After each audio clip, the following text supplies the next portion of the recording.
Hi, I'm Lesley Logan, welcome back. I hope you've been enjoying the collaborations that Andrea made at Pilates and I have been doing on Tuesdays. We've started a new series called The Struggle is Real, and we are basically diving into some of the questions that we've been getting from all of you viewers on certain exercises. And so we did one on the roll up, please definitely check that out. It'll be in my mat playlist. And this one is rolling like a ball. So here's the thing about rolling like a ball. It is harder than you think. And it is easy to cheat and just kind of massage through it. But the shape of rolling like a ball is absolutely integral into doing so many shapes in Pilates. In fact, if you can roll like a ball, it's going to help the roll up, which I didn't talk about in the roll up video, but we'll talk about today. The other thing is if you can roll like a ball, then you can teaser someday, which we are going to talk about in the coming weeks. So rolling like a ball is not something you want to just go, I don't get it and move on. It's definitely something you want to dive into. So before we go into it, I'm going to show you what rolling like a ball is supposed to be, and then I'm going to show you some things you can do in your own mat practice, and then I'll talk about some exercises you can do if you have access to other equipment. So rolling like a ball, you grab the ankles, you pull your head towards your knees, you have the longest round shape, so we're not here, right? The longest round shape, and then you rock back and up, and what you don't want is to let, this is what most people do, feet fling, then they come up, and their feet touch, and there's this. This is what it looks like a few times, right? It's really all about the stomach. So it's kind of like you pull your stomach in, it pulls you back, you pull your stomach in, it pulls you up, right? So some things that I try to focus my clients on when they're learning how to do rolling like a ball with more precision is putting your hand on the outside of your knees and pushing your knees into your hands and your hands into your knees. What that does is it wakes the seat up. If you have a magic circle, you can do the exact same thing. Now, I want the heels to stay together, so please don't push out in the circle and take your feet apart. Keep pushing the circle apart with the heels together, you're gonna get this. And then you can even do a few rolling like a balls here. And if you lose the circle, you know you lost your seat. And if you're someone who struggles with at the top, this little rocking, it's like, I call it like an Elvis pelvis, it means you really are losing your seat connection. So the more you can push it out, the more you're actually going to be able to keep that pelvis stable, okay? So that is a really good tool. Again, you can do it with your hands. It's a little harder to tell if you cheat, throughout it because you don't have a prop falling off. But if you don't have a circle, no excuse, try your hands.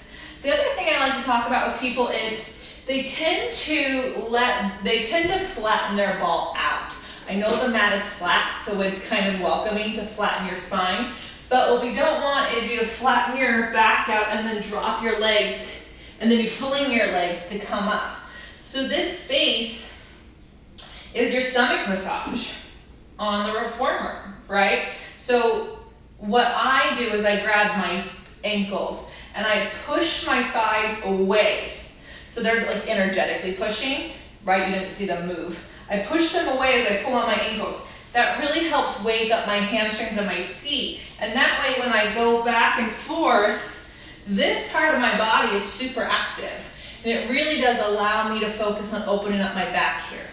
The other thing is you're totally allowed to come onto your shoulders, right? You're not flinging with your head, so your neck is super safe. But that's really good. Couple things you can do to practice not letting your feet come away from you. Put a ball here, or magic circles are a little tricky, but you can put a magic circle there, put a ball here, and then you rock back and up and you try to keep the ball there with your feet. So you can even just put your elbows on your knees. This is really mean, but you can do it. You have to keep your elbows on your knees and your heels holding the ball, and all of a sudden you'll feel, oh my gosh, hamstrings, butt, stomach working.